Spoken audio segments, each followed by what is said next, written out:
Hi there everyone, it's Jess. I wanted to show you a quick tip using our wire. We have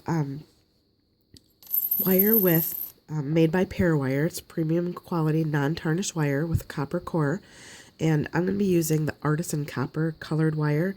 This was made to complement our Artisan Copper findings, so it's the absolute perfect complement to the findings. We do have the wire in 4 color metals to complement our line, and I'm going to be using 22 gauge to create this fun little flower embellishment. It can be used as a pendant, just a fun trinket. Without the stem, an additional petal, you could use it as a connector, maybe a bracelet focal. But it's just a fun little technique I wanted to show you quick. So I cut 11 inches of the 22 gauge wire, and I have a 14.5 millimeter jump ring. This has a decorative edge to it. This is our Vintaj Vogue, so it's solid brass. In this example that I made a few years back, this is the natural brass version of the jump ring, but I thought this color would pop a little bit more, so I'm going to go ahead and use that. So string your wire through the jump ring and leave about an inch or more as a stem. Go ahead and tightly wrap that around the ring, and then you're going to go ahead and loop it back through one more time. And I always like to have chain nose pliers on hand because this helps with guiding the wire through and tightening it. Okay, so now you have that looped around. So to create your petals, you're going to actually use our filigree shaping pliers. I use the 8 millimeter barrel side. There's 2. This is 6.5 and this is larger one is 8. I'm going to use the 8 millimeter to create the petals on this.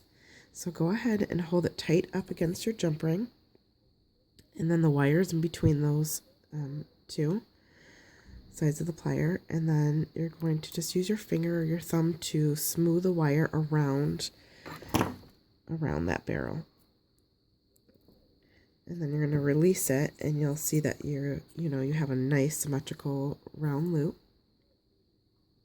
It's the shape of a petal because of, the ring was there in the way. So now I'm going to go ahead and string the wire back through the jump ring and try to keep that close to the first coil you made. If you need to reshape, you could always stick this back in. If you want it a little bit smaller, you could go with the 6.5 millimeter. Okay, so now I'm going to go ahead and bring this back around.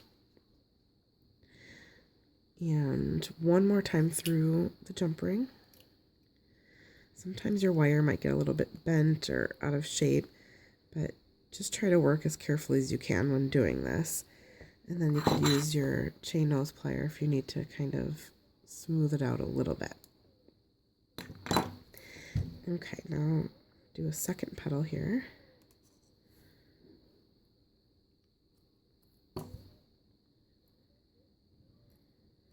So that first petal, the top of the petal ended up on the top of the jump ring. I don't know if you could see that. And then I wrapped it around 2 times, and the second petal is starting from the back side of the jump ring. So next to each other, you'll see the wire on the top and then on the back side.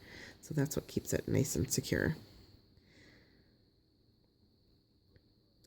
But yeah, this is just a fun little tip. I thought we're all anxiously waiting spring, so this flower was just a fun thing to show. Excuse my voice, I kind of lost my voice this week, but I thought I'm going to try to do this video anyhow. So just continue doing this. What you'll end up with this amount of wire and jump ring is 5 petals. So you'll have 5 little petals around, and when you get to the end, you could use, we have this fun little leaf in the Artisan Copper. You don't have to add it, but I just went ahead and wired it on and looped it around the top and the bottom a few times, and ended it there. And now this could hang from something this way. I mean, however you want. It's just a fun little project. So have a fun day. Bye.